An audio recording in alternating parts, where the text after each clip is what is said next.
The morning frost hadn't yet melted when Martha Blackwood found the boy bleeding beneath her porch. His dark eyes, wide with fear and pain, locked onto hers as she knelt beside him, her breath forming clouds in the bitter dawn air. Blood seeped through makeshift bandages wrapped around his shoulder, and his small hands clutched a broken arrow shaft. He couldn't have been more than 12 summers old, but his face carried the weight of someone who'd seen too much. She should have called for help, should have ridden straight to Cedar Falls and fetched Sheriff Dawson. That's what any sensible widow living alone on the Texas frontier would do when finding a wounded Comanche boy at her doorstep. But something in those eyes stopped her cold. They reminded her of another child, another time, another choice she'd made too late. "Please," the boy whispered in broken English, his voice barely audible above the wind rattling through the cottonwoods. "They come. They kill." Martha glanced toward the horizon where dust clouds rose like phantoms against the morning sky. Riders coming fast. Without another thought, she wrapped her arms around the trembling child and half carried, half dragged him inside. The decision would change everything. It would bring death to her door, awaken ghosts she'd buried with her husband, and ultimately lead to a reckoning that would echo across the plains. But in that moment, all she knew was that she couldn't watch another child die. Now, before we jump back in, tell us where you're tuning in from, and if this story touches you, make sure you're subscribed, because tomorrow I've saved something extra special for you. The wind howled across the Llano Estacado like a wounded animal, carrying with it the scent of sage and distant rain.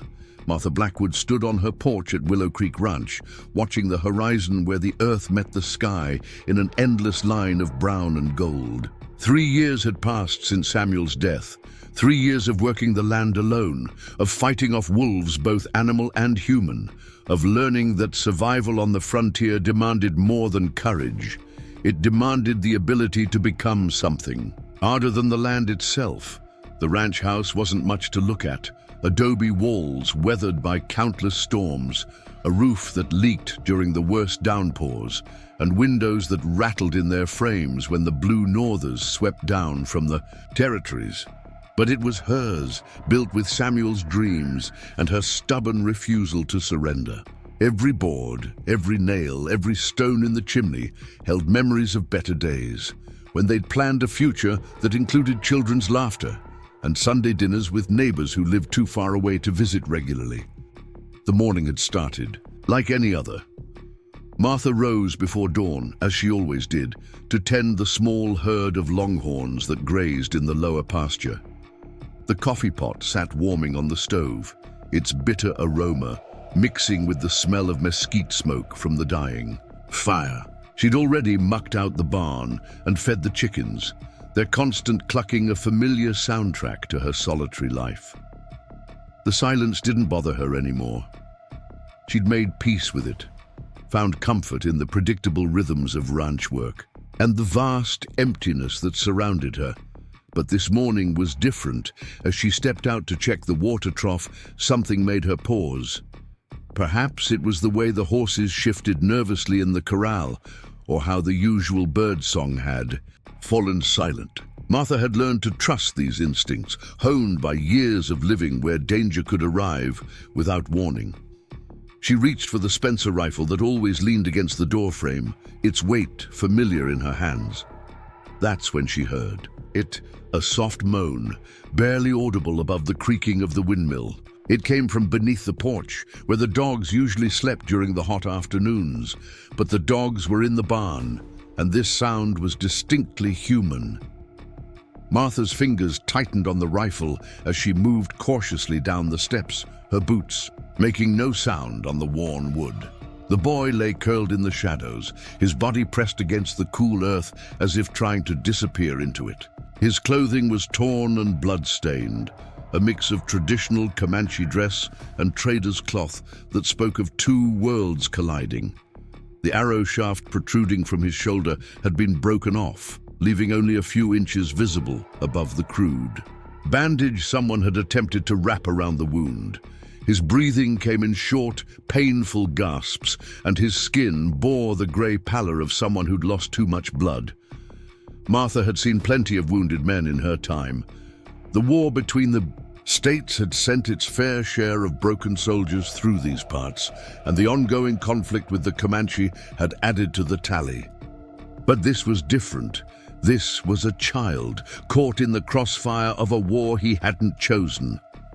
She knelt beside him, setting the rifle within easy reach, and gently touched his forehead, burning with fever. The boy's eyes flickered open at her. Touch, and for a moment Martha saw her own reflection in their depths, a woman weathered by loss and hardship, but not yet broken by it. He tried to speak, his lips moving soundlessly before the words finally came. His English was halting, learned perhaps from traders or missionaries, but the fear in his voice needed no translation. Please. They come. They kill. Martha's gaze snapped to the horizon, where she now saw what the boy had been running from. Dust clouds rose in the distance, the telltale sign of riders moving fast across the prairie. From their direction and speed, she judged they'd reach the ranch within the hour. Maybe less. Bounty hunters, most likely. Since the Red River War had intensified, the government had put prices on the heads of any Comanche found off the reservation, regardless of age. Some men had made a profession of collecting those bounties, and they weren't particular about whether their quarry was brought in alive. The smart thing would be to step aside. Let them take the boy. It wasn't her fight, wasn't her place to interfere with the law, such as it was out here. She had her own survival to think about, her own battles to fight. But as she looked down at the child, for that's what he was, despite the harsh life that had aged him beyond his years, she saw another face superimposed over his. Her nephew, Thomas, who died of fever at about the same age. She'd been too far away to help then, received the news weeks after they'd put him in the ground. "Can you walk?" she asked, already knowing the answer. The boy shook his head weakly, his hand moving instinctively to the wound. Martha made her decision in that instant, one that would upend the careful existence she'd built for herself. She slipped her arms beneath him, surprised at how light he was, how fragile his bones felt beneath her hands. He cried out as she lifted him, the sound cutting through her like a blade. But she didn't stop. The house seemed impossibly far away as she half-carried, half-dragged him up the steps. His blood left a trail on the porch boards, dark spots that would need scrubbing later if she lived long enough to worry about such things. Inside, she laid him on the kitchen table, sweeping aside the breakfast dishes with one arm. The light, streaming through the window, revealed the true extent of his injuries. Not just the arrow wound, but cuts and bruises that suggested he'd been running for days. "What's your name?" she asked as she gathered supplies. Clean cloths, the bottle of whiskey she kept for medicinal purposes, Samuel's old medical kit from his army days. The boy's eyes followed her movements, wary but growing slightly less. "Fearful, White Hawk," he managed between labored breaths. "My people call me White Hawk." Martha nodded, forcing herself to remain calm as she examined the wound. The arrowhead was still embedded. She could feel it beneath the skin. Removing it would be dangerous, but leaving it would mean certain death from infection. She'd helped Samuel extract bullets during the war years ago. This couldn't be much different. "This is going to hurt," she warned, pouring whiskey over her hands and the wound. White Hawk's body tensed, but he didn't cry out. Brave, she thought, too brave for one so young. "Bite down on this." She placed a leather strap between his teeth, the same one she'd used when setting her own dislocated shoulder last winter. The extraction was brutal but quick. Martha worked with steady hands, drawing on reserves of strength she didn't know she possessed. The arrowhead came free with a wet sound that made her stomach turn, followed by a fresh flow of blood that she quickly staunched with clean cloths. White Hawk's body went limp, unconscious from the pain, which was a mercy. She worked faster now, cleaning and binding the wound, checking for other injuries that might need attention. Only when she'd done all she could did Martha allow herself to think about what came next. The riders would arrive soon. She could already hear the distant thunder of hoofbeats growing closer with each passing moment. She had perhaps 20 minutes, maybe 30, if they stopped to water their horses at Coldwater River. Not much time to prepare, but it would have to do. She lifted White Hawk again, gentler this time, and carried him to the root cellar. It wasn't much of a hiding place, but it was the best she had.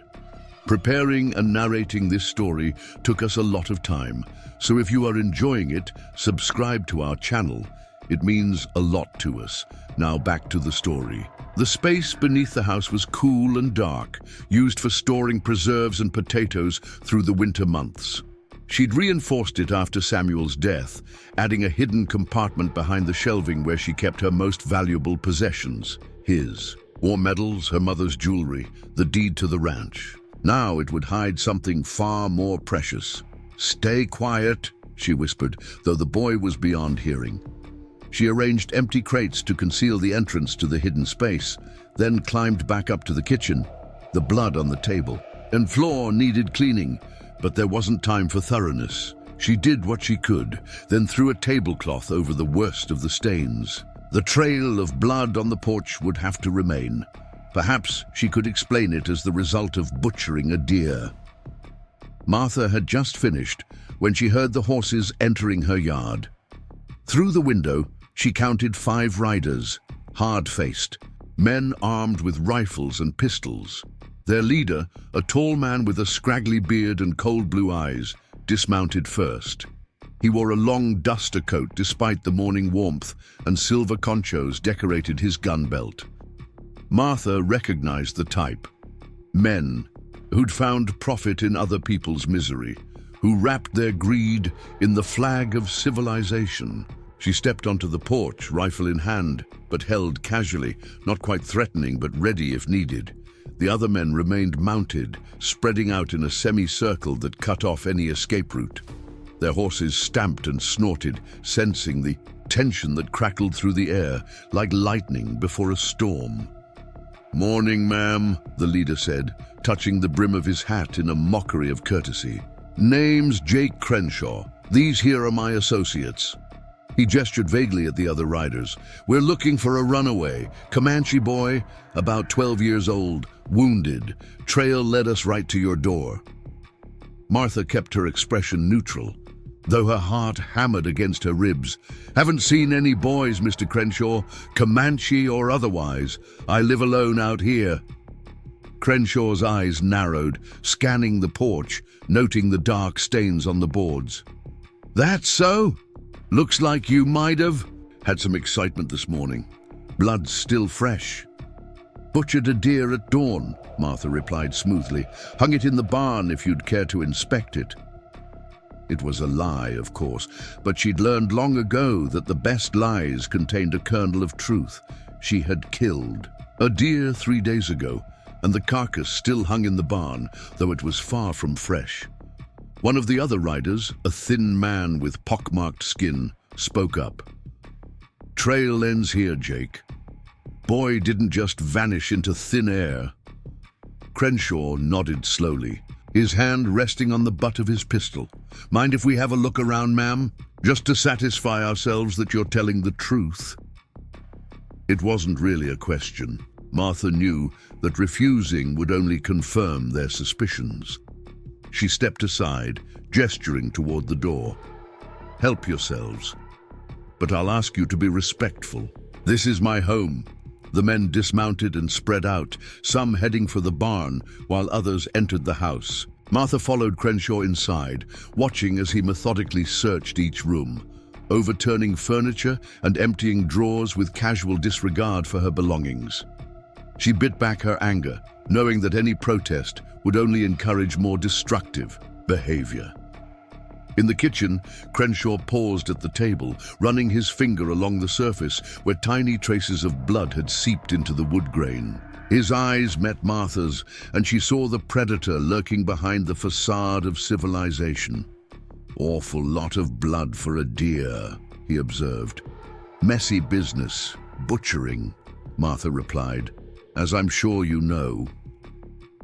They stared at each other for a moment, wills clashing silently across the small space. Then one of the men called from outside, breaking the tension. "Jake! Found something!" Crenshaw brushed past Martha, who followed him onto the porch. The thin rider stood near the chicken coop, holding up a piece of torn fabric. Even from a distance, Martha could see it was from Whitehawk's shirt. "Well now," Crenshaw said, his voice taking on a dangerous edge. "Seems like your deer was wearing clothes. Care to explain that, ma'am?" Martha's mind raced, searching for a plausible explanation. Before she could speak, another shout came from the barn. They'd found the deer carcass and realized it was days old. The net was closing, and she was running out of lies. "Last chance," Crenshaw said, his hand moving to his gun. "Where's the boy?" Martha straightened her spine, meeting his gaze without flinching. "I told you, I haven't seen any boy." The silence stretched between them, heavy with unspoken threats. Martha could feel the other men closing in, cutting off any chance of escape. She wondered if White Hawk was conscious, if he could hear the boots stomping above his hiding place. She wondered if she would die here, on the porch Samuel had built, with his own hands, for the sake of a child she'd known for less than an hour. Then from the direction of Eagle's Ridge came a sound that made everyone freeze. A single hawk's cry, high and piercing, echoed across the valley. It was answered by another, then another, until the air itself seemed to vibrate with their calls. Crenshaw's face paled beneath his weather-beaten tan. "Mount up," he ordered sharply. "Now!" The men scrambled for their horses, their earlier bravado evaporating like morning mist. Martha watched in confusion as they wheeled their mounts and spurred them into a gallop, fleeing as if the devil himself were on their heels. Within moments, they were nothing but dust clouds disappearing towards Cedar Falls. Martha stood alone, on her porch, rifle still in hand, wondering what had just happened. The hawk cries had faded, leaving only the whisper of wind through the cottonwoods. She waited until she was certain the riders weren't coming back, then hurried to the root cellar. White Hawk was awake, his dark eyes glowing in the dim light. He smiled weakly when he saw her, and for the first time she noticed how young he really was, beneath the mask of pain and fear. "Uncle," he whispered, "Uncle comes." Martha helped him back to the kitchen, settling him on the cot she kept in the corner for the rare occasions when she had visitors. She brewed willow bark tea for his fever and spooned broth between his cracked lips, all the while puzzling over his words, "Uncle comes." What did that mean? As the sun climbed higher, White Hawk grew stronger. He spoke in fragments, mixing English with Comanche words she didn't understand. Gradually, she pieced together his story. His band had been attacked by soldiers 3 days ago.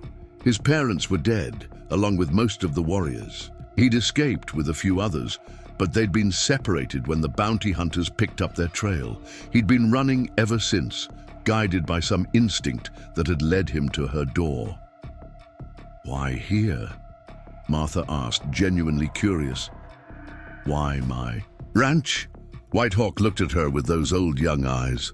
"The spirit said you would help, said you knew loss, knew pain, would understand." Martha felt tears prick her eyes. She turned away, busying herself with checking his bandages. She did know loss. She did know pain. Perhaps that was enough. The rest of the day passed quietly. Martha went about her chores, always keeping one eye on the horizon.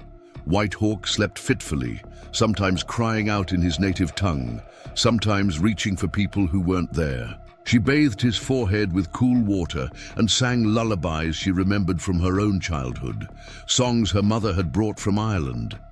As evening approached, the air grew still, too still. The birds fell silent, and even the ever-present wind died to nothing.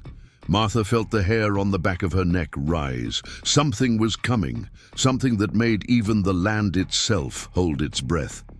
She stepped onto the porch as the sun touched the western hills, painting the sky in shades of blood and gold. At first, she saw nothing unusual. Then, like a mirage solidifying into reality, they appeared. Warriors on horseback, moving across the landscape with impossible silence. They flowed like water over the rises and through the valleys, their passage marked only by the faintest whisper of disturbed grass. Martha counted 20, then 30, then gave up counting. They rode without hurry, but with unmistakable purpose, their faces painted for war, their weapons catching the dying light. At their head rode a man who could only be White Hawk's uncle, tall and broad-shouldered, with the bearing of a chief and the eyes of a hunter. They reined in at the edge of her property, just beyond rifle range. The leader dismounted and walked forward alone, his hands empty, but his intent clear. This was Running Wolf, war chief of the southern Comanche, and he had come for his sister's son. Martha set down her rifle and stepped off the porch to meet him. They stood face to face in the gathering dusk, two people from different worlds, united by a single act of compassion. Neither spoke for a long moment, taking each other's measure. "You have the boy," Running Wolf said finally. His English was better than his nephew's, learned perhaps during the years of uneasy peace before the current conflict. "He's inside," Martha replied. "Wounded but alive. I did what I could for him." Running Wolf nodded slowly. "The hunters?" "Gone. They heard your signal and fled." A ghost of a smile touched the warrior's lips. "They know our reputation, know what happens to those who harm our children." Martha thought of Crenshaw and his men, racing back to Cedar Falls with fear in their hearts. She felt no sympathy for them. They'd chosen their path just as she'd chosen hers. "I'll bring him out," she said, turning toward the house. But Running Wolf's voice stopped her. "Wait." He studied her face in the fading light. "You risked much for a child not your own. Why?" Martha considered the question, thinking of all the reasons she could give. Because she was lonely. Because she'd lost too much already. Because sometimes doing right was the only thing that made sense in a world gone mad. But in the end, she spoke only the simple truth.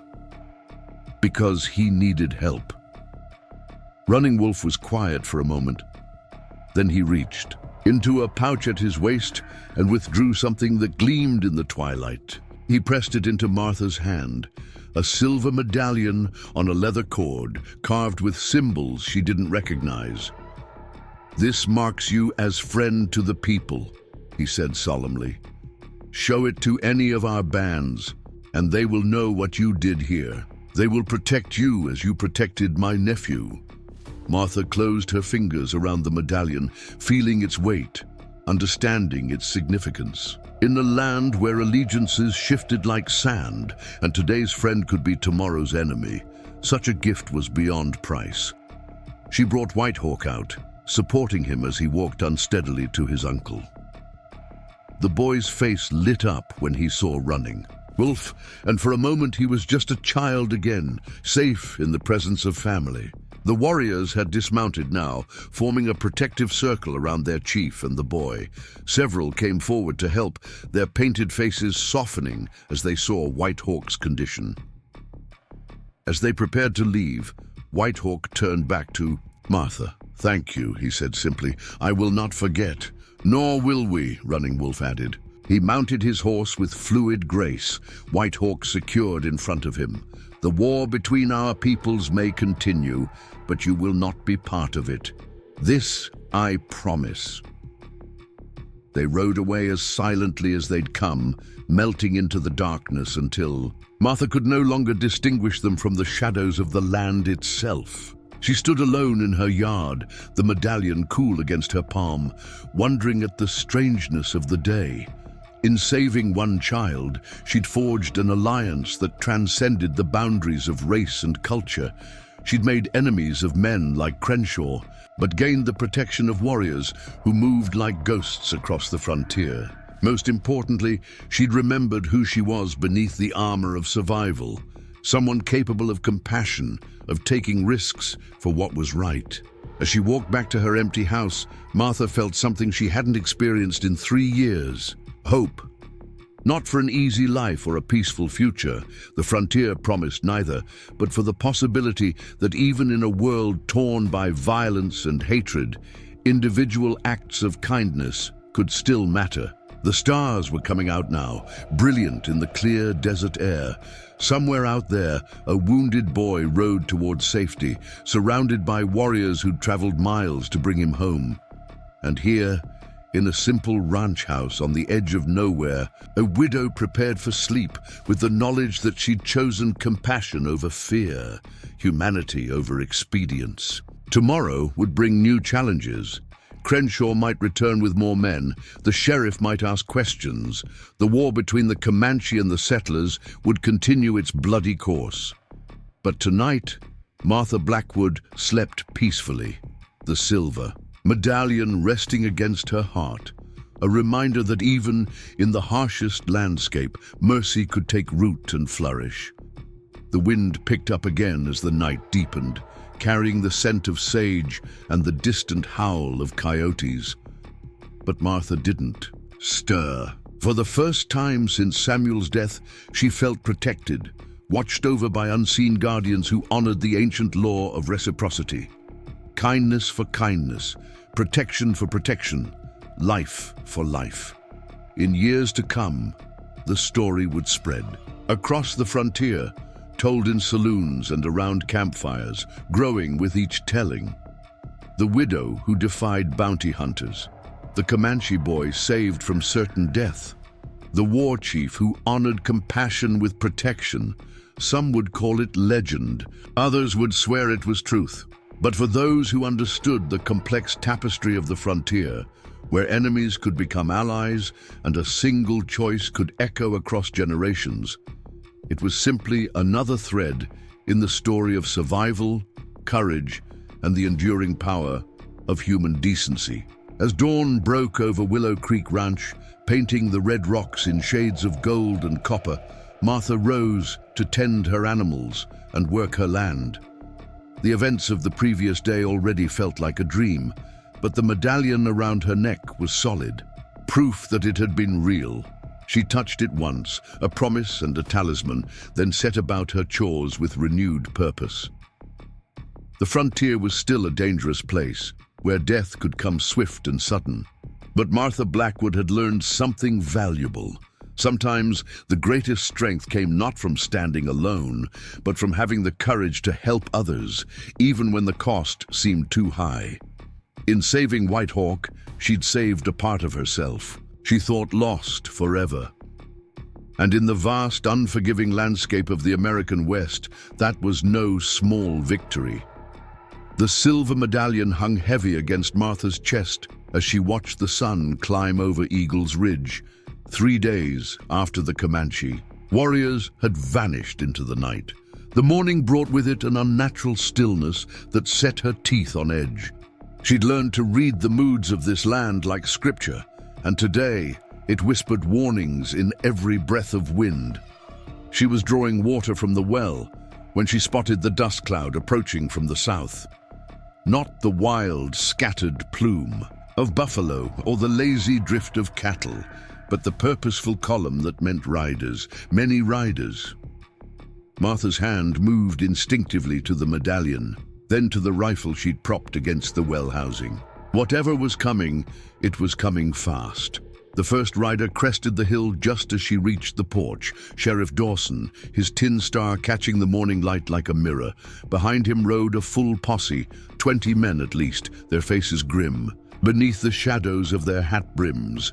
But it was the figure beside Dawson that made Martha's blood run cold. Jake Crenshaw sat his horse like a man who'd already won, his pale eyes fixed on her with predatory satisfaction. "Morning, Mrs. Blackwood," Dawson called as they drew rein in her yard. He was a decent man, as lawmen went, but weak, the kind who bent with the prevailing wind rather than standing against it. "Afraid I need to ask you some questions. Martha kept her voice steady, though her heart hammered against her ribs.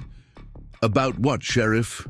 Crenshaw spat tobacco juice into the dust. "About harboring fugitives, about aiding enemies of the United States government, about that Comanche whelp you hid in your cellar 3 days back." The posse shifted restlessly, hands resting on gun butts, eyes scanning the windows and doors of her house. Martha recognized several faces. Tom Garrett from the Double Bar Ranch, Will Henderson, who ran the general store in Cedar Falls, others she'd traded with or bought supplies from over the years. Neighbors, or so she'd thought. Now they looked at her like she was something foreign and dangerous. "I don't know what Mr. Crenshaw told you," Martha said carefully, "but I've broken no laws." Dawson cleared his throat uncomfortably. "Jake here says he tracked a wounded Comanche boy to your property, says you denied seeing him, but the evidence suggested otherwise.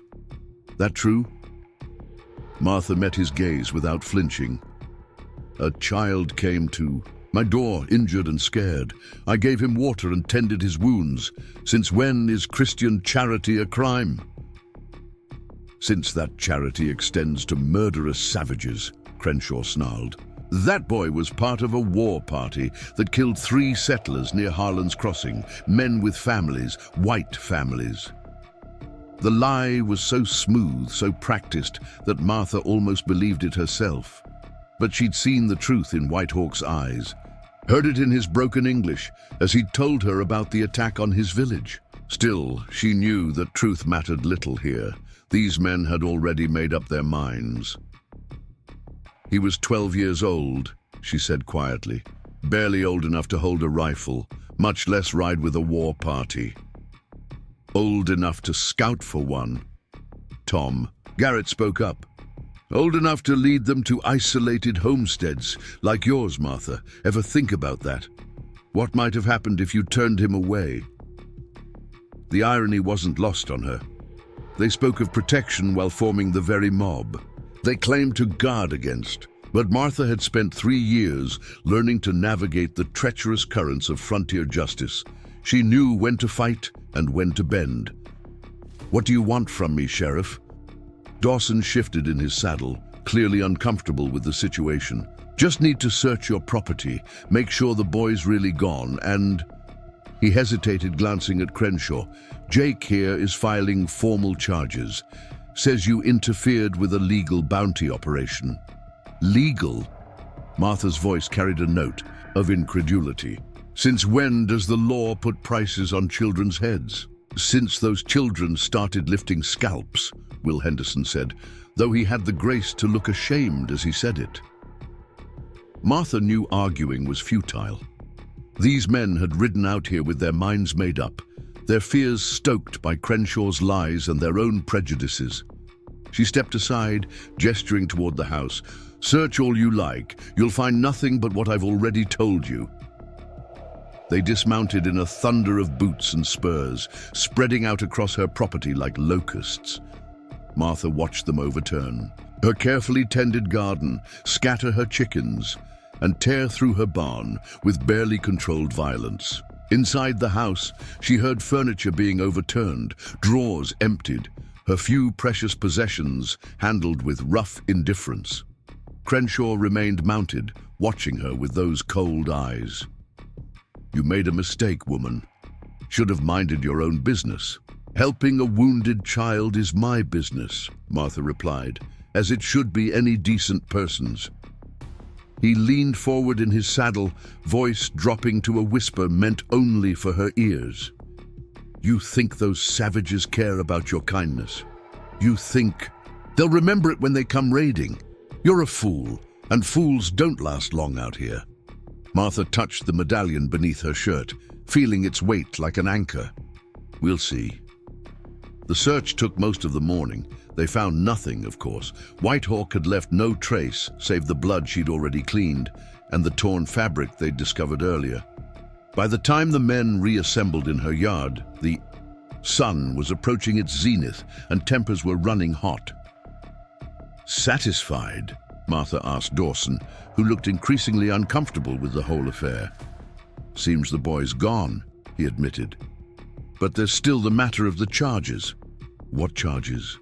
Martha's patience was wearing thin. That I helped a wounded child? That I showed mercy where others would show none?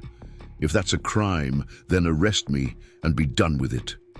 The challenge hung in the air like smoke. Several of the posse members shifted uneasily, perhaps remembering their own wives and mothers, their own children. The frontier was a hard place, but it hadn't yet stripped all humanity from these men. Dawson opened his mouth to respond, but before he could speak, a new voice cut through the tension. Perhaps I can shed some light on the situation, Sheriff. Everyone turned to see a rider approaching from the west. He sat tall in the saddle, wearing the blue uniform of the U.S. Cavalry. As he drew closer, Martha could make out the captain's bars on his shoulders and the weather-beaten face of a career soldier. Behind him rode a small detachment. 6 men, armed but relaxed. Captain Samuel Morrison, Fort McKenna, he introduced himself, reining in beside Dawson. Heard you were having some trouble out here. Crenshaw's face darkened. This is a civilian matter, Captain. No need for army involvement.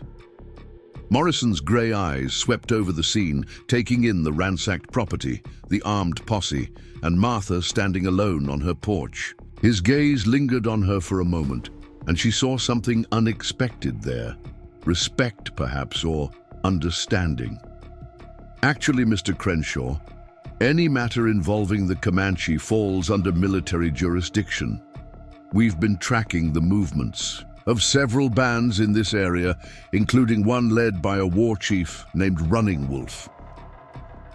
Martha kept her face carefully neutral at the mention of White Hawk's uncle, but she noticed several of the posse members exchange nervous glances. Running Wolf's reputation preceded him, even among those who'd never seen him.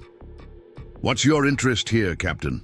Dawson asked, clearly relieved to have someone else take charge. Morrison dismounted with the easy grace of a man who'd spent most of his life in the saddle. He walked to Martha's porch, removing his hat in a gesture of courtesy that seemed almost foreign after the morning's hostility. Mrs. Blackwood, I understand you gave aid to a wounded Comanche boy 3 days ago. Martha met his gaze steadily. I did. And that boy was subsequently retrieved by his people? He was. Morrison nodded, turning back to face the posse.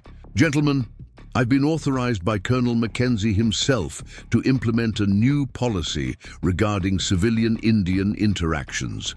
We're trying to reduce hostilities, not inflame them. Mrs. Blackwood's actions, while perhaps unorthodox, actually align with our current objectives. Crenshaw's face flushed red. You're saying it's army policy to coddle savages now? I'm saying, Morrison replied coolly, that showing mercy to wounded children, regardless of their race, is not a crime. In fact, it's exactly the kind of behavior that might lead to meaningful peace negotiations. The captain's words carried weight that Crenshaw's accusations couldn't match. Martha watched as the posse members began to relax, some even looking shamefaced at the destruction they'd wrought. But Crenshaw wasn't finished. She interfered with a legal bounty operation, he insisted. That boy was wanted for questioning in connection with raids on white settlements. Morrison's expression hardened. Show me the warrant. Warrant? The legal document authorizing you to pursue and apprehend this particular individual. Surely you have one. Crenshaw's silence was answer enough. Morrison turned to Dawson, his voice carrying the authority of federal law. Sheriff, I see no evidence of criminal activity here.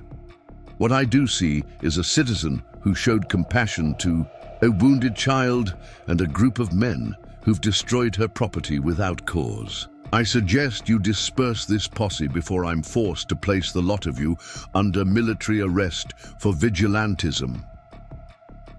The threat was delivered calmly, but its impact was immediate. The posse members began backing toward their horses, suddenly, eager to be elsewhere. Even Dawson looked relieved as he mounted up. "Sorry for the trouble, Martha," he said, not quite meeting her eyes. "Just doing my job." "Your job," Morrison said quietly, "is to uphold the law, not bend to the whims of bounty hunters and fearmongers." Crenshaw was the last to leave, his pale eyes burning with fury as he glared at Martha. "This isn't over," he hissed. "The army won't always be around to protect you." "Perhaps not," Martha replied, her hand touching the hidden medallion. "But I have other protection." Something in her tone must have reached him, because Crenshaw's face paled slightly before he wheeled his horse and spurred after the departing posse. Within minutes, they were nothing but dust on the horizon. Morrison remained behind with his small detachment.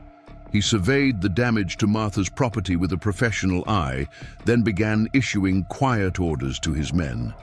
To Martha's amazement, they dismounted and began setting things right, repairing her fence, straightening overturned furniture, even attempting to salvage her trampled garden. "You don't have to do this," Martha said, though she was grateful for the help.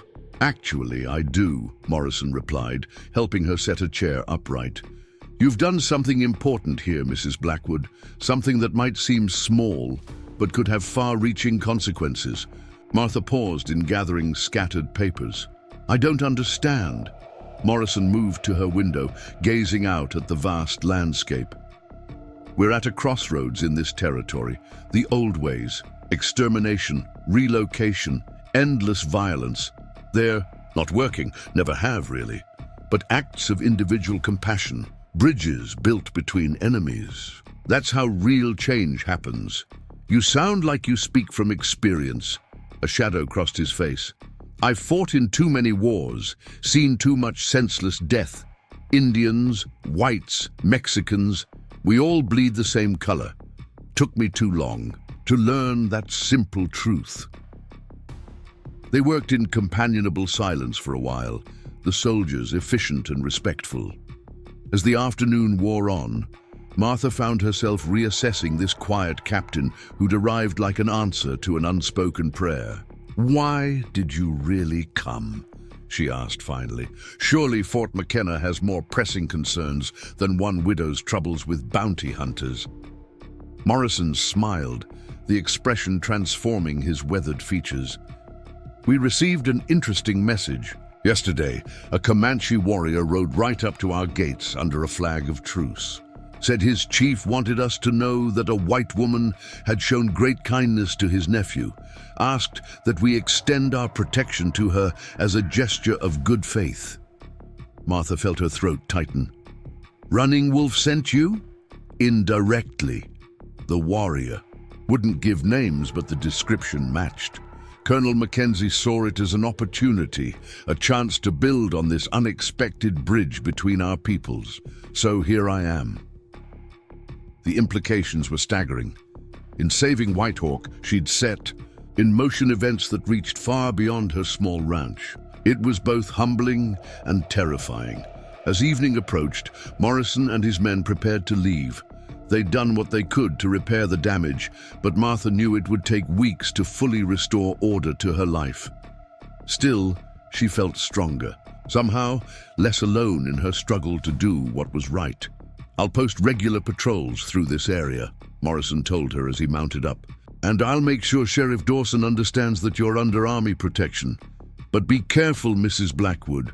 Men like Crenshaw don't forget, and they don't forgive." Martha nodded, understanding the warning.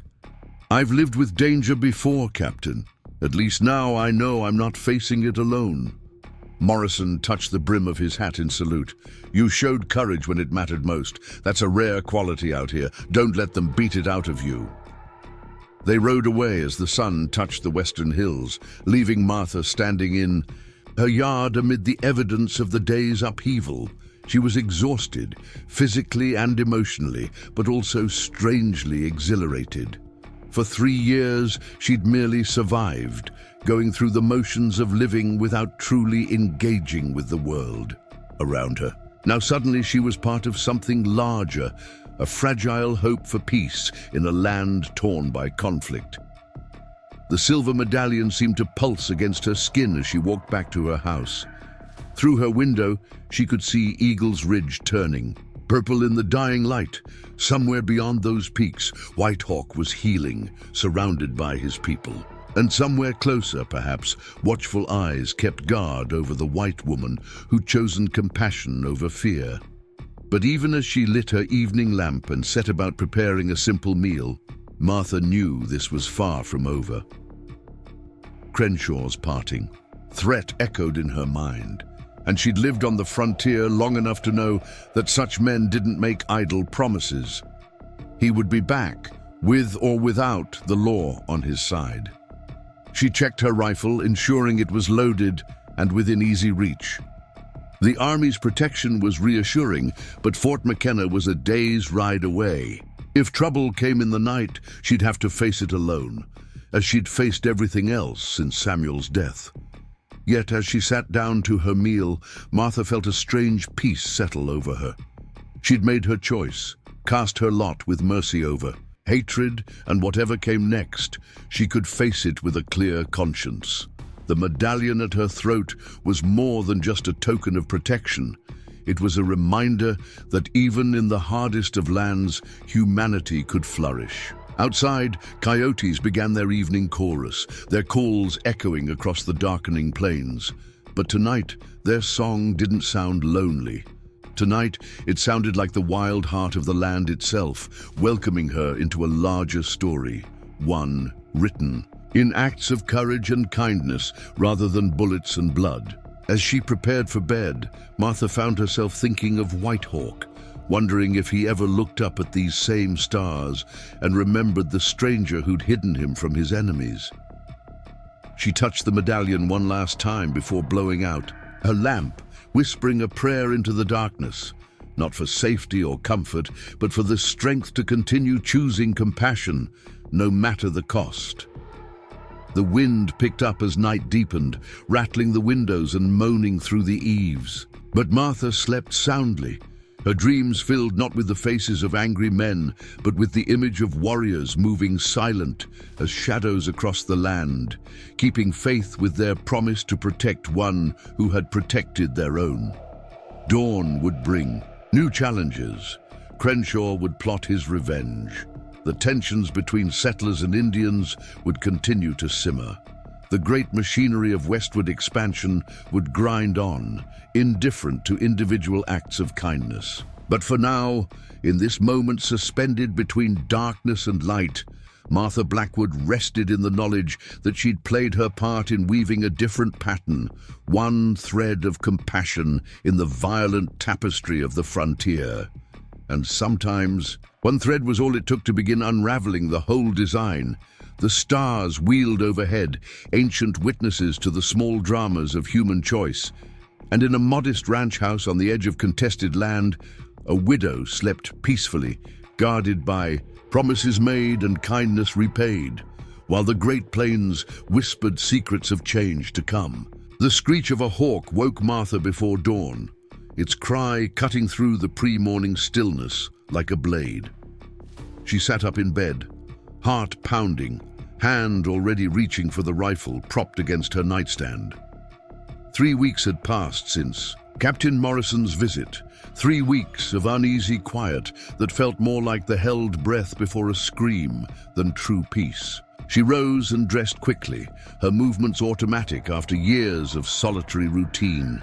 But as she stepped onto the porch with her morning coffee, she noticed something different about the light. The eastern sky showed the usual pale band of dawn, but there was a quality to the air, a heaviness that made her skin prickle with premonition. The hawk called again, closer now, and Martha's eyes tracked the sound to a fence post near the barn. A red-tailed hawk perched there, magnificent in the growing light, its head cocked as if studying her. It was unusual for such a bird to sit, so close to human habitation, more unusual still for it to remain as she stepped off the porch and walked slowly toward it. 20 feet away, she stopped. The hawk's golden eyes held hers for a long moment, then it spread its wings and launched itself skyward, circling once before heading north toward Serpent's Gorge. Martha watched it go, feeling an inexplicable, urged to follow. She'd learned to trust such instincts on the frontier. They'd saved her life more than once. She saddled her mare quickly, packing her saddlebags with water, food, ammunition, and medical supplies. The rifle went into its scabbard, and she tucked Samuel's old Navy Colt into her belt. As an afterthought, she added a blanket and the small sewing kit she always carried. Whatever was calling her north, she'd be prepared. The sun was barely above the horizon when she set out, following the Hawk's path toward the maze of canyons and arroyos that cut through the landscape like ancient scars. The morning air was cool on her face, carrying the scent of sage and creosote. Her mare picked her way carefully along the narrow trail, sure-footed despite the treacherous terrain.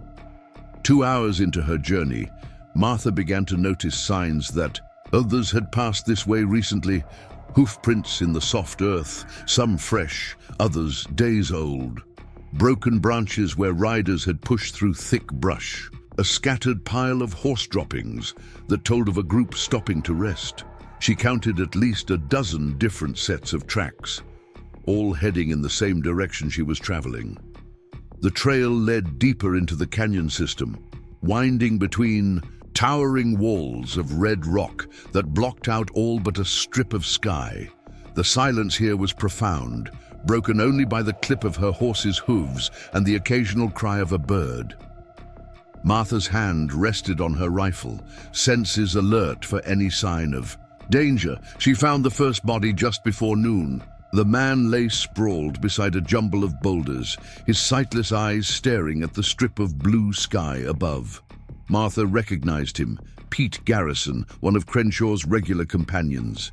He'd been shot twice, once in the chest and once in the head, the killing shots of someone who wanted to make sure their target stayed down. His guns were gone, but his boots and clothes remained untouched. Not robbery then, something else. Martha dismounted and approached carefully, scanning the surrounding cliffs for any sign of ambush. The body was at least a day old, she judged, maybe 2. Flies buzzed around the wounds, and the smell of death hung heavy in the still air. She didn't touch anything, but she did notice something clutched in Garrison's stiff fingers, a piece of paper, partially visible. Using a stick, she managed to pry it loose. It was a hand-drawn map, crude but detailed, showing the canyon system and what appeared to be a meeting place marked with an X. Below the map, someone had scrawled a date and time. Full moon, midnight, all riders armed.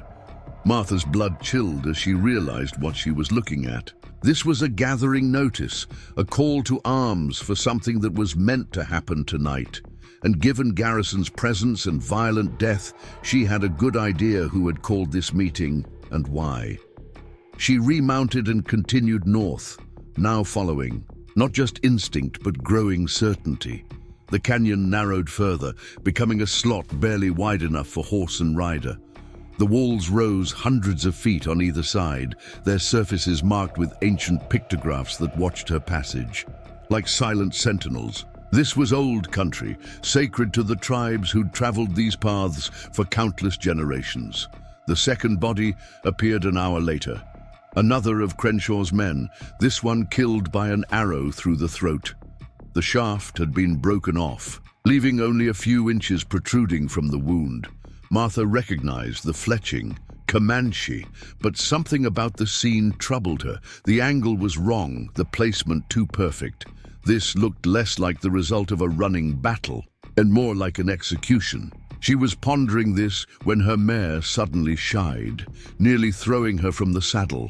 Martha brought the animal under control, then saw what had spooked her. A third body lay half-hidden behind a cluster of prickly pear cactus.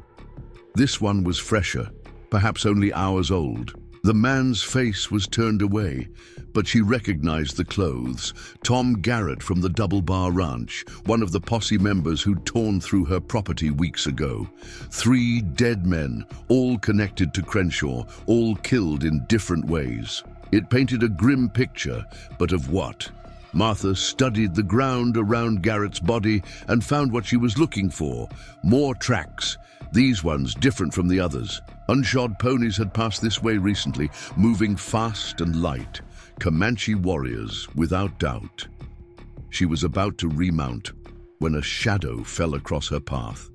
Martha's hand went to her gun, but a familiar voice stopped her. "Do not be afraid, white woman. We mean you no harm." Running Wolf stepped out from behind a boulder, his appearance so sudden it seemed like magic. He wore war paint, his face decorated with symbols Martha couldn't read, but his expression was grave rather than threatening. Behind him, other warriors materialized from the rocks. 5, 10, finally a full dozen, all armed and painted for battle. "Chief Running Wolf," Martha said, keeping her voice steady despite her racing heart. "I didn't expect to meet you here."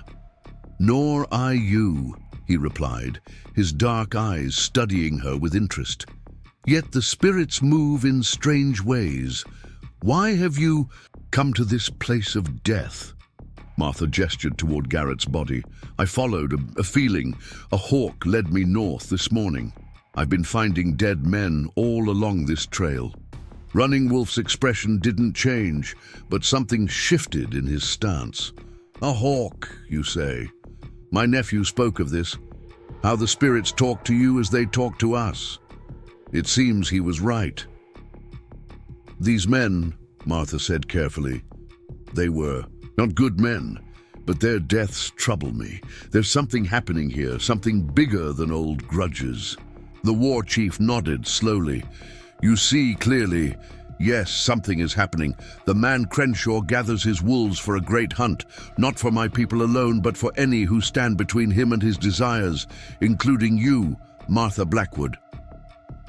Use of her name sent a chill down Martha's spine. "How do you know this?" Running Wolf gestured to one of his warriors, who stepped forward carrying a leather pouch. From it, he withdrew several papers, documents that made Martha's blood run cold, maps showing her property and the surrounding area, lists of names, hers circled in red, plans for what looked like a coordinated attack on multiple homesteads, all belonging to those who'd shown sympathy to Indians or opposed the bounty system. "We took these from the dead men," Running Wolf explained. "Crenshaw plans more than revenge against you. He seeks to cleanse this land of all who would make peace between our peoples. Tonight, under the full moon, he gathers his army." Martha studied the documents, her mind racing. How many? 40, perhaps 50 men, armed, riders from across the territory, men who profit from war and fear peace. "And you're here to stop them?" A grim smile touched Running Wolf's lips. "We are here to protect our lands and our people. If that means stopping Crenshaw and his killers, so be it. But you should not be here, Martha Blackwood. This will be a place of battle before the sun sets again." Martha straightened in her saddle, meeting his gaze directly. "With respect, Chief, this is my fight too. Crenshaw wants me dead for showing kindness to your nephew. Running won't change that." "Brave words," Running Wolf said, "but you are one woman against many. What can you hope to accomplish?" I don't know," Martha admitted. "But I've learned something these past weeks. Standing alone, we're all vulnerable, Indian and white alike. But together—" She touched the medallion at her throat, visible now in the open collar of her shirt. "Together we might have a chance." Running Wolf's eyes fixed on the medallion, and his expression softened. "You wear the mark of friendship. You have earned the right to choose your path. But know this, if you stay, you accept the consequences. War has its own laws, and they are not gentle." "I understand," Martha said, "but I need to ask. The army patrols from Fort McKenna, do they know about this gathering?" "Your Captain Morrison is a good man," Running Wolf replied, "but his hands are tied by distant chiefs who care more for politics than justice. By the time he could act, it would be too late.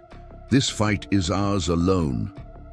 Martha considered her options. She could ride back to her ranch, bar the doors, and hope Crenshaw's attention would be focused elsewhere. Or she could ride to Fort McKenna and try to convince Morrison to intervene. But both choices felt like abandonment of principles she'd fought to uphold, of allies who'd shown her unexpected honor.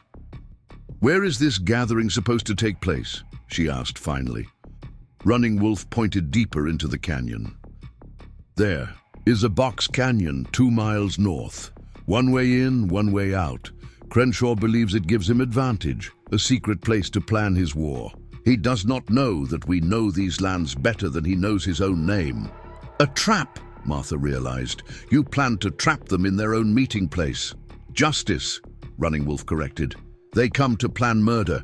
We come to prevent it. The choice of violence is theirs." Martha made her decision in that moment, knowing it would change everything. "I want to help, not with the fighting. I'm no warrior, but there might be another way. Some of those men, they're not evil, just scared, caught up in Crenshaw's lies. If someone could reach them, make them see the truth." Running Wolf considered this, his dark eyes thoughtful. "You would risk yourself to save men who would see you dead?" "I'd risk myself to prevent unnecessary bloodshed," Martha replied. "On both sides, too many have died already in this war. If there's a chance to end this without more killing, shouldn't we take it?" The war chief was silent for a long moment, conferring quietly with his warriors in their own language. Finally, he turned back to her. "There is a place above the Box Canyon, a ledge where one can see but not be seen. If you wish to try your words before we use our weapons, you could speak from there. But know this, if words fail, we will act. Too much is at stake to hesitate." Martha nodded, understanding the bargain. "I ask only for the chance to try." "Then come. Time grows short, and we have preparations to make." They rode deeper into the canyon system. Martha, now part of a war party she'd never imagined joining. The warriors moved like ghosts around her, their painted faces impassive, but their eyes alert. She wondered what Samuel would think if he could see her now, riding with Comanche warriors toward an uncertain fate. Would he understand the choices that had led her here? Would he approve? The Box Canyon appeared just as Running Wolf had described, a natural amphitheater, carved from red rock, with steep walls on 3 sides, and a narrow entrance barely wide enough for 2 horses abreast. It was a perfect meeting place for those who valued secrecy, but also a perfect killing ground for those who knew how to use it. Running Wolf led them to a hidden trail that switched back up the canyon wall. They dismounted and climbed on foot, leading their horses through passages that seemed impossible until you were in them. Martha marveled at the knowledge displayed. Generations of use had worn these secret ways, creating a network of paths invisible to outsiders.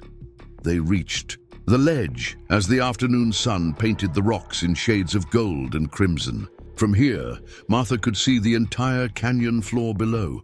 The flat area where riders would gather, the narrow entrance that could be so easily blocked, the steep walls that would prevent escape. "They will come at sunset," Running Wolf said, crouching beside her at the ledge's edge. "Crenshaw leads them, but others do the planning, men from town who profit from fear and hatred. They will speak of patriotism and protection, but their true goal is theft, land, resources, power." Martha studied the canyon floor, imagining it filled with armed riders bent on destruction. "Where will your warriors be?" Running Wolf smiled, but it wasn't a pleasant expression. "Where the rocks themselves would be, if rocks could hold weapons. We have fought in these canyons for generations. The white men see empty stone. We see 100 places to hide." As the sun sank lower, they made their preparations. Running Wolf's warriors melted away into the landscape, taking positions Martha couldn't see even when she knew where to look. She checked her own weapons, though she prayed she wouldn't need them. The plan was simple. Let Crenshaw's force enter the canyon. Let them begin their council of war, then give Martha a chance to speak from the ledge. If her words failed to sway them, Running Wolf would give the signal, and his warriors would act. The first riders appeared just as the sun touched. The western rim of the canyon. They came in small groups, approaching cautiously, men who knew they were engaged in something that skirted the edge of law. Martha recognized many of them, ranchers, townsmen, even a few she'd considered friends before all this began. They wore no uniforms, carried no official sanction, but their weapons were clean and their purpose clear. Crenshaw arrived with the largest group, riding at their head like a general leading troops to battle. He'd traded his usual trail clothes for a black coat that gave him an air of authority, and his pale eyes swept the canyon with satisfaction. Behind him rode 15 men, all heavily armed, all wearing the hard expressions of those who'd already decided their course. They gathered in the center of the canyon, about 40 men in all, their horses milling nervously in the confined space. Someone had thought to bring torches, which they lit as darkness began to fall. The flickering light cast dancing shadows on the canyon walls, creating an atmosphere that was part war council, part tribal gathering. Martha watched from her hidden vantage point as Crenshaw climbed onto a flat boulder to address the assembly. His voice carried clearly in the natural acoustics of the canyon. "Gentlemen," he began, "we stand at a crossroads. For too long we've allowed sentiment and weakness to cloud our judgment. For too long we've tolerated those who would side with our enemies against their own kind." Murmurs of agreement rippled through the crowd. Martha's hands tightened on her rifle, though she kept it pointed at the ground. Not yet. Let him reveal his true plans first. "Tonight," Crenshaw continued, "we take back what's ours. We cleanse this territory of Indian lovers and traitors. We send a message that white men stand together, that civilization will triumph over savagery." "What about the army?" someone called out. "Captain Morrison's been running patrols." Crenshaw waved. Dismissively, "Morrison's a paper soldier, bound by rules and regulations. By the time he can react, we'll have finished our work. Besides, who's to say what happens in the dark of night? Indian raids are common. Tragic, but common." The implication was clear, and Martha felt sick. They planned to mask their murders as Indian attacks, further inflaming the cycle of violence and revenge. It was diabolical in its simplicity. "Now," Crenshaw said, producing a map similar to the one Martha had found on Garrison's body, "let's discuss our targets. First priority is the Blackwood Ranch. That woman has become a symbol to the savages, proof that they can divide us. Her death will send a clear message." Martha had heard enough. She stood, stepping to the edge of the ledge where the torchlight could reach her. Her appearance caused an immediate stir below, men reaching for weapons, horses shying at the unexpected movement above. "The only message my death would send," she called out, her voice ringing clear in the night air, "is that fear has made cowards of you all." The reaction was electric. Men shouted in alarm, guns were drawn, and Crenshaw's face contorted with rage as he recognized her. "Martha Blackwood," he snarled, "come to spy on honest men." "Come to prevent honest men from becoming murderers," she replied. "Look around you. Look at what you're planning. You talk of civilization while plotting massacre. You speak of protection while planning to murder your neighbors. "You're no neighbor of ours," someone shouted. "You're a traitor to your race." Martha let the accusation hang in the air for a moment before responding. "I'm a Christian woman who helped a wounded child. If that makes me a traitor in your eyes, then perhaps you need to examine what you've become." She could see her words having an effect on some of the men. They shifted uncomfortably, glancing at their companions, perhaps remembering their own children or the teachings they'd learned in Sunday school. "Don't listen to her," Crenshaw commanded. "She's been corrupted by the savages. She wears their trinkets, follows their ways." "I wear the medallion of friendship," Martha interrupted, pulling the silver disc from beneath her shirt so it caught the torchlight. given to me by warriors who honor their word better than some white men I could name. Yes, I helped a Comanche boy, and in return, his people have shown me more respect and protection than my own kind. Protection? Crenshaw laughed harshly. Where are your protectors now, woman? You stand alone while we stand together. Martha smiled then, a quiet expression that seemed to unnerve several of the men below. Do I? Look closer, Mr. Crenshaw. Look at the shadows. Count the places a warrior could hide in this canyon. Ask yourself why your scouts never returned. The effect was immediate. Men began scanning the canyon walls, suddenly aware of how exposed they were. The torchlight, which had seemed comforting moments before, now only emphasized the darkness beyond its reach. She's bluffing, Crenshaw insisted, but his voice had lost some of its certainty. There's no one here but us. Then explain the arrow in Pete Garrison's throat, Martha said calmly. Explain why Tom Garrett never made it to your gathering. You rode into this canyon thinking you were hunters. You never considered you might be prey. Real fear began to ripple through the assembled men. They were frontier dwellers, familiar with stories of Comanche tactics, their ability to appear and disappear like smoke. The canyon that had seemed like a fortress now felt like a trap.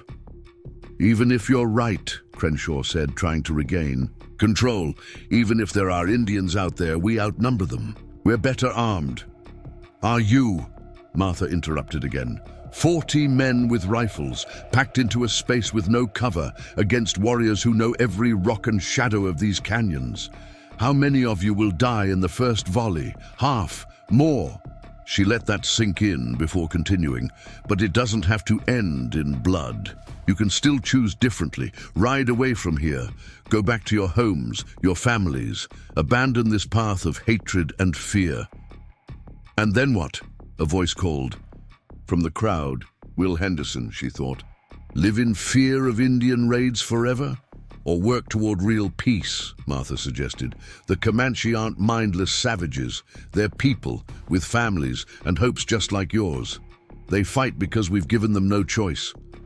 But what if we offered another way? Pretty words, Crenshaw spat. But the reality is... He never finished the sentence. At that moment, a warrior's cry echoed through the canyon. High, ululating, seeming to come from everywhere at once.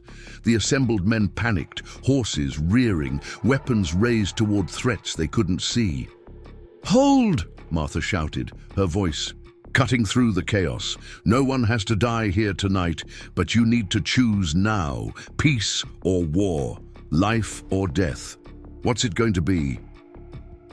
The men below milled in confusion, fear and uncertainty warring with their original purpose. Some had already started backing toward the canyon entrance, only to freeze as shadows moved across their escape route. The trap was complete, but the jaws hadn't closed. Yet. Crenshaw stood on his boulder, face twisted with rage and something else, perhaps the realization that his grand plan was crumbling. He raised his pistol, aiming at Martha's silhouette on the ledge. The only choice, he shouted, is to finish what we started, beginning with you. Time seemed to slow. Martha saw the gun barrel swing toward her, saw Crenshaw's finger tighten on the trigger. She didn't flinch, didn't move. If this was how it ended, at least she'd tried. The shot never came. An arrow sprouted from Crenshaw's shoulder, spinning him around. His pistol fired harmlessly into the air as he fell from the boulder. And then the night exploded into chaos. Warriors materialized from the shadows, not attacking, but making their presence known. They stood on ledges and outcroppings, boughs, drawn, a ring of death waiting to fall on the trapped men below. The would-be vigilantes pressed together in the center of the canyon, weapons raised but uncertain where to aim. Enough! The voice boomed through the canyon, and Running Wolf himself stepped into the torchlight. He moved with the assured grace of absolute authority, and his warriors held their positions at his gesture. You came here to plan war. We came to prevent it. The choice of what happens next is yours. Crenshaw struggled to his feet, blood soaking his shirt from the arrow wound. "You savage bastard," he snarled. "This is murder. This is justice." Running Wolf replied calmly. "You plotted the deaths of innocents. You would have killed women and children in their beds, then blamed us for your crimes. Who is the savage here?" The war chief's words hit home. Martha could see it in the faces of the men below. Shame beginning to override fear, recognition of what they'd nearly become. One by one, weapons began to lower. "Those who wish to leave may go," Running Wolf announced. "But know this, we will be watching, always. The woman you came to kill is under our protection. Harm her, harm any who seek peace, and we will find. You are not as warriors meeting in honest battle, but as shadows in the night, as you plan to come for others." It was both an offer of mercy and a promise of retribution. The men below understood perfectly. They began filing toward the canyon. Entrance, no longer a mob, but individuals who'd looked into the abyss and pulled back. Crenshaw remained defiant to the end. Even wounded, even defeated, he glared up at Martha with undimmed hatred. "This isn't over," he growled. "You can't protect her forever." Running Wolf stepped closer to the wounded man. "Perhaps not, but we can ensure you never threaten her again." He made a gesture, and two warriors moved forward to flank Crenshaw. "You will leave this territory tonight. If you return, if you send others in your place, if you so much as speak her name in threat, we will know. And then no army, no law, no God will save you from our vengeance." They escorted Crenshaw out, his supporters already scattered to the winds. Within minutes, the canyon was empty save for Running Wolf's warriors and Martha, still standing on her ledge above. She made her way down carefully, legs shaking now that the immediate danger had passed. Running Wolf waited for her at the bottom, his painted face unreadable in the torchlight. "You showed courage," he said simply, "and wisdom. Your words turned aside much bloodshed tonight." "Your presence turned it aside," Martha replied. "I just gave them an excuse to choose better." Running Wolf smiled slightly. "Perhaps, but excuses for peace are harder to find than reasons for war. You gave them that gift." He paused, studying her face. "You could have stayed hidden, could have let us handle this as warriors. Why speak?" Martha considered the question, thinking of all the choices that had led her to this moment. Because someone had to. Because fear and hatred grow in silence. Because... She touched the medallion at her throat. "Because your nephew took a chance on trusting me. I owed it to him to take the same chance on others." The war chief nodded slowly. "White Hawk chose well when he came to your door. The spirits guided him truly." He gestured to his warriors, who were already beginning to fade back into the shadows. "We will watch over you as promised, but I think perhaps you need less protection than we believed. You have your own power, the power to reach hearts, to change minds." They parted there in the canyon, Running Wolf and his warriors vanishing into the night as completely as they'd appeared. Martha was left alone with her horse and the dying torches, but she didn't feel alone. The stars above seemed brighter somehow, the night air cleaner. She rode home slowly, processing all that had happened. Crenshaw was gone, his conspiracy shattered, but more importantly, seeds of change had been planted. Men who'd come to plan violence had left questioning their own hatred. It wasn't peace, not yet, but it was a beginning. The ranch appeared before her, dark and quiet in the moonlight. As she unsaddled her horse and settled it for the night, Martha realized she was no longer the same woman who'd ridden out that morning. The widow who'd lived in careful isolation, avoiding the larger conflicts of the territory, was gone. In her place stood someone who'd found her voice, her purpose, her place in the complex tapestry of frontier life. She touched the medallion one last time before heading inside. Tomorrow would bring new challenges. There would be those who resented, her interference, those who questioned her loyalties, those who feared the changes she represented. But there would also be those who remembered her words in the canyon, who began to see new possibilities beyond endless conflict. As she prepared for bed, Martha thought again of White Hawk, the wounded boy whose arrival had set all this in motion. She wondered if he knew how far the ripples of his trust had spread, how one act of compassion had grown into something larger than either of them could have imagined. Outside, an owl called in the darkness, a normal sound without portent or meaning, but Martha smiled as she heard it, remembering the hawk that had led her into the canyon. The spirits moved in mysterious ways, Running Wolf had said. Perhaps they did. Or perhaps people simply found courage when they needed it most, chose compassion when it mattered most, discovered strength in the most unexpected places. Either way, she was grateful. The frontier was still a dangerous place, where death could come sudden and violent. But tonight, life had won. Tonight, understanding had triumphed over fear. And sometimes, that was miracle enough.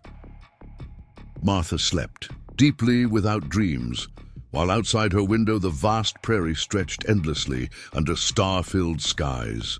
Somewhere out there, warriors kept watch. Somewhere, men rode home to their families instead of to violence. Somewhere, the seeds of peace took root in rocky soil. And in the morning, the sun would rise on a world perhaps a little less divided, a little more hopeful than the day before. All because one woman had chosen to help a wounded child, and in doing so had helped heal wounds far deeper than any arrow could make. The desert wind whispered through the cottonwoods, carrying stories of change across the ancient land. And Martha Blackwood, no longer just a widow, no longer just a survivor but a bridge between worlds, slept peacefully in the knowledge that sometimes the greatest victories came not from weapons or walls, but from the simple courage to see the humanity in others, even when they struggled to see it in themselves. The spring rains came early that year, washing the red dust from the canyon walls and bringing wildflowers to bloom across the prairie in waves of blue and gold. Martha stood at her kitchen window, watching the storm clouds gather over Eagles Ridge, remembering another storm from 6 months past that had brought more than rain to her door. The knock came just as the first drops began to fall, not urgent or demanding, but steady and sure. Martha opened the door to find a young cavalry officer, water already beading on his uniform jacket. Behind him, a small convoy waited in her yard, 2 wagons and a handful of mounted soldiers. "Mrs. Blackwood, I'm Lieutenant James Mitchell from Fort McKenna. Captain Morrison sends his regards and asked me to deliver this to you personally." He handed her an envelope sealed with military wax. Martha broke the seal and read quickly, her eyes widening with each line. When she finished, she looked up at the lieutenant, who was doing his best to maintain military bearing despite the rain now falling in earnest. "Is this real?" she asked. "Yes, ma'am. The treaty was signed 3 days ago at Fort Sill. The captain thought you should be among the first to know, given your involvement in recent events." Martha read the letter again, hardly daring to believe the words. A formal peace agreement between the United States government and several Comanche bands, including Running Wolves. Establishment of new boundaries that respected traditional hunting grounds. Provisions for trade and communication between settlements and tribal territories. And at the bottom, a personal note from Morrison. "Your courage in the canyon helped make this possible. Sometimes, peace begins with a single act of compassion." "There's more," Lieutenant Mitchell said, gesturing to the wagons. "Gifts from the chief Running Wolf. He insisted they be delivered to you specifically." The soldiers began unloading the wagons, and Martha watched in amazement as they carried items to her porch. Beautifully tanned buffalo robes, intricate beadwork, finely woven baskets and tools crafted with obvious skill. But it was the last item that made her breath catch. a small figure wrapped carefully in soft leather. She unwrapped it slowly, revealing a carved wooden horse, no bigger than her hand, but rendered with extraordinary detail. Around its neck hung a miniature version of her silver medallion. A note was attached in careful English script. From White Hawk, who remembers the woman who saved him, may you ride always under protective skies. Martha held the carving gently, tears mixing with raindrops on her cheeks. The lieutenant shifted uncomfortably, clearly moved by her emotion. Ma'am, there's one more thing. The treaty signing. There's to be a formal ceremony next week at Whisper Valley. Both sides will be there, military and tribal leaders. Captain Morrison wanted to know if you'd attend as an honored guest. The Comanche delegation specifically requested your presence. Martha looked out at her land, the ranch she'd fought so hard to protect, the life she'd built in solitude. Then she thought of all that had changed in these past months. The bridges built, the understanding fostered, the lives saved on all sides.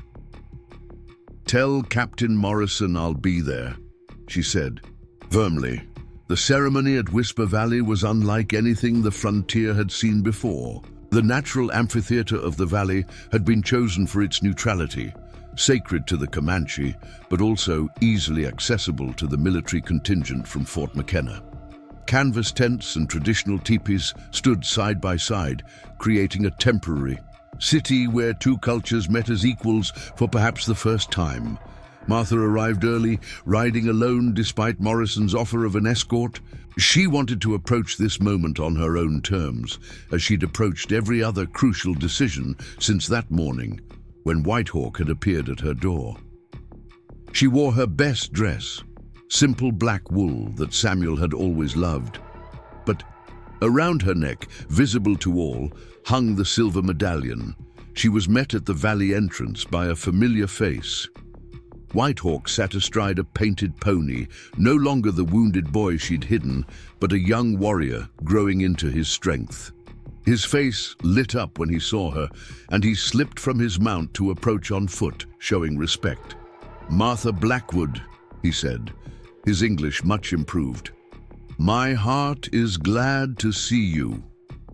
"And mine to see you well," she replied, dismounting to stand face to face with him. He had grown taller in the month since their first meeting, but his eyes still held that mixture of youth and ancient wisdom that had first moved her to help him. "Uncle waits for you," White Hawk said. "He has something important to say. But first..." He reached into a pouch at his side and withdrew something wrapped in red cloth. "This is from my mother's mother. She died in the winter, but before she went to the spirit world, she asked me to give this to the white woman who showed our family kindness." Martha unwrapped the gift carefully. Inside was a necklace of carved bone and turquoise, each bead worn smooth by generations of handling. It was clearly a family treasure, something precious beyond its material value. "I can't accept this," she began, but White Hawk shook his head. "You must," she said. The spirits told her in a dream. "You are part of our story now, as we are part of yours. This necklace has been worn by the women of our family for 7 generations. Now it passes to you." Martha fastened the necklace around her throat, where it lay alongside the silver medallion, 2 symbols of connection, of bonds that transcended the boundaries others had tried to enforce. White Hawk smiled his approval, then led her deeper, into the valley. The formal ceremony wouldn't begin until noon, but already the valley buzzed with activity. Soldiers mingled cautiously with warriors, children from both cultures eyeing each other with curiosity rather than fear. Martha saw Captain Morrison deep in conversation with a group of tribal elders, maps spread between them as they worked out the details of new boundaries. She noticed several faces from Crenshaw's mob, now looking sheepish as they helped unload supply wagons meant for the Indian agency. Running Wolf waited for her at the center of the encampment, standing before a large teepee decorated with symbols of his victories and his lineage. But today he wore no war paint, carried no weapons. Instead, he was dressed in the ceremonial robes of a peace chief, his bearing regal but welcoming. "Martha Blackwood," he said as she approached. "Welcome. Your presence honors us." "The honor is mine, Chief Running Wolf," she replied, offering the formal greeting she'd learned. "I'm grateful to be here, to see this day arrive." He studied her for a long moment, then smiled, a rare expression that transformed his usually stern features. "When my nephew came to your door, bleeding and afraid, you had a choice. You could have turned him away, could have called for the hunters. Instead, you chose mercy. That choice has led us all here, to this moment of possibility." He gestured for her to follow him into the teepee. Inside, the air was warm and fragrant with sage smoke. Several other tribal leaders sat in a circle, all men of obvious authority and wisdom. Martha was the only woman present, the only white person, but she felt no hostility, only a sense of expectation. "We have spoken much about you in our councils," Running Wolf began, taking his place in the circle and indicating that Martha should sit beside him. "About the white woman who risks herself for our children, who speaks truth to her own people, who wears our token of friendship with pride rather than shame." One of the other chiefs, an elderly man with silver hair braided with feathers, leaned forward. "The question we have asked ourselves is this: what does it mean when an enemy becomes a friend? What changes in the world when one person chooses differently?" Martha considered the question carefully. "Perhaps," she said slowly, "it means that enemy and friend are not fixed states, but choices we make every day. I was taught to fear your people, told stories of savagery and violence, but when I looked at Whitehawk, I saw only a hurt child. The choice to help him was really a choice to see clearly, without the distortion of other people's fears." The elderly chief nodded approvingly. "Wisdom," he said, "and courage. It takes both to see past the stories we tell ourselves about others." Running Wolf spoke again. "We have brought you here not just to honor what you have done, but to ask something of you for the future. This treaty we signed today, it is just paper and promises. Its true strength will come from people who build bridges between our worlds. People like you." Martha felt the weight of what he was asking. "What would you have me do?" "Be what you have already become," Running Wolf said simply. "A voice for understanding. A living proof that our peoples cannot just coexist, but support each other. There will be those on both sides who resist this peace, who profit from conflict. They will need to see examples of another way." "I'm just one person," Martha said. "A widow with a small ranch. What influence can I have?" The elderly chief chuckled. "One person. You changed the course of a war with your words in a canyon. You turned hunters into protectors, enemies into allies. Do not underestimate the power of one person who acts with conviction." They talked for another hour, discussing practical matters, how to handle disputes that would inevitably arise, how to foster trade between communities, how to educate children who would grow up in this new world they were trying to build. Martha found herself offering suggestions, sharing ideas, becoming part of the solution she'd helped create. When they emerged from the teepee, the formal ceremony was about to begin. A great circle had been formed in the center of the valley, with military officers and tribal leaders taking their places according to careful protocol. Martha was given a place of honor, seated between Captain Morrison and Running Wolf's wife, a dignified woman who gripped her hand in silent welcome. The treaty, signing itself, was surprisingly brief. Documents in English and pictographic representations for the tribal leaders who used traditional marks. But it was the speeches that followed that Martha would remember for the rest of her life. Colonel Mackenzie spoke of a new era of cooperation. Running Wolf talked of children who would grow up without the constant fear of war. Other leaders from both sides rose to add their voices, some speaking of hope, others of caution and the hard work ahead. Then Captain Morrison stood.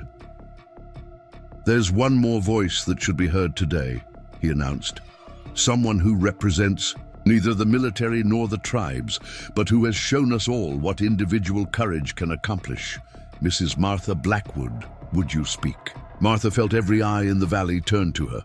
Her first instinct was to decline. She was no orator, no person of importance. But then she saw White Hawk's face in the crowd, bright with expectation. She saw the warriors who had protected her, the soldiers who had come to respect her, the civilians who had learned from her example. She rose. "6 months ago," she began, her voice carrying clearly in the natural acoustics of the valley, "I was a woman alone, concerned only with my own survival. I had built walls around my heart as surely as I had built fences around my land. The war between our peoples was something distant, something I chose not to see." She paused, gathering her thoughts. "Then a wounded boy came to my door. In helping him, I discovered something. The walls we build to protect ourselves also prevent us from truly living. The divisions we create between us and them blind us to our common humanity." She touched the medallion at her throat. "I wear this as a reminder, not just of friendship offered, but of the moment I chose to see clearly. When we look past our fears, past the stories we've been told, we find that we all want the same things: safety for our children, dignity for our elders, hope for our future." The crowd was silent now, hanging on her words. "This treaty we celebrate today is more than an agreement between governments. It's a chance to write new stories, to create a future where a Comanche child and a white child can play together without fear, where the wisdom of all our cultures can be shared and celebrated." She looked around the circle, meeting eyes on both sides. "It won't be easy. There will be setbacks, misunderstandings, moments when the old fears resurface, but I've learned that courage isn't the absence of fear. It's acting rightly despite fear. And if one widow in Texas can learn that lesson, anyone can." She sat down to applause that echoed off the valley walls. But more meaningful to her were the nods of approval from the tribal elders, the respectful salute from Colonel Mackenzie, and the tears she saw on more than one weathered face in the crowd.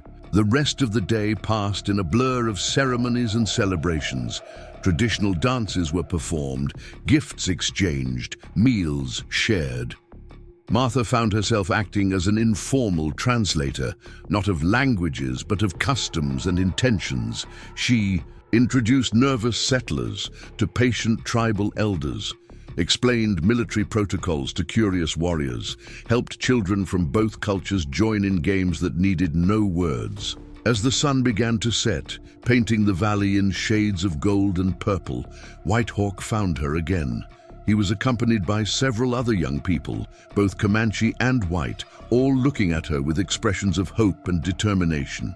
"We have been talking," White Hawk said, "about the future, about what we can do to help this peace grow strong. We want to learn from each other. Languages, skills, stories. Will you help us?" Martha looked at these young faces, the first generation, that might grow up without hatred as their birthright. "Of course," she said, "we can start at my ranch. It's neutral ground and there's plenty of room." And so it began. In the weeks that followed, Martha's ranch became an unofficial meeting place for those working to build the new peace. Young people came to learn languages and trade skills. Families from both cultures gathered to share meals and stories. Military officers met with tribal leaders to work out disputes before they could escalate. The work wasn't always easy. There were tense moments when old prejudices flared, misunderstandings that required patience to resolve. Some in Cedar Falls grumbled about Indian lovers and race traitors. A few traditional warriors spoke against contamination by white ways, but gradually the voices of cooperation grew stronger than those of division. Martha found her own, life transformed. The isolation she'd once embraced gave way to a constant flow of visitors and activities. Her simple ranch house became a school, a meeting hall, a place of refuge for those caught between worlds. She learned to speak Comanche, to prepare traditional foods, to understand the complex social structures of tribal life. In return, she taught reading and writing, shared her knowledge of farming and animal husbandry, helped navigate the increasingly complex world of territorial law and commerce. 1 year after the treaty signing, another ceremony was held at Whisper Valley. This time, Martha wasn't just a guest. She was one of the organizers, working alongside both military and tribal leaders to create a celebration that honored all traditions. The change was visible everywhere. Mixed groups of children played together without the watchful anxiety of their parents. Trading posts had sprung up along the new boundaries, creating economic ties between communities. Some of the younger settlers had married into tribal families, creating bonds that no treaty could break. Captain Morrison, now promoted to major, sought Martha out during the festivities. "You know," he said, watching the mingled crowd with satisfaction, "when I first heard about you harboring that Comanche boy, I thought you were either very brave or very foolish. Now I know you were both, and that's exactly what was needed." Martha smiled. "Sometimes foolishness and wisdom look very much alike. The trick is knowing when to be which." "And now?" Morrison asked.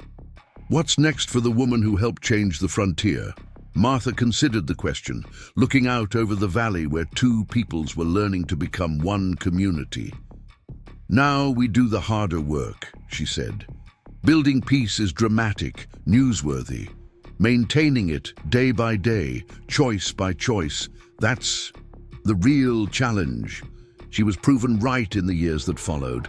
There were setbacks, a rogue group of raiders who violated the treaty, a corrupt Indian agent who nearly sparked renewed conflict, drought years that tested everyone's commitment to sharing resources. But each crisis was met by people on both sides who had learned to see past tribal divisions to their common interests.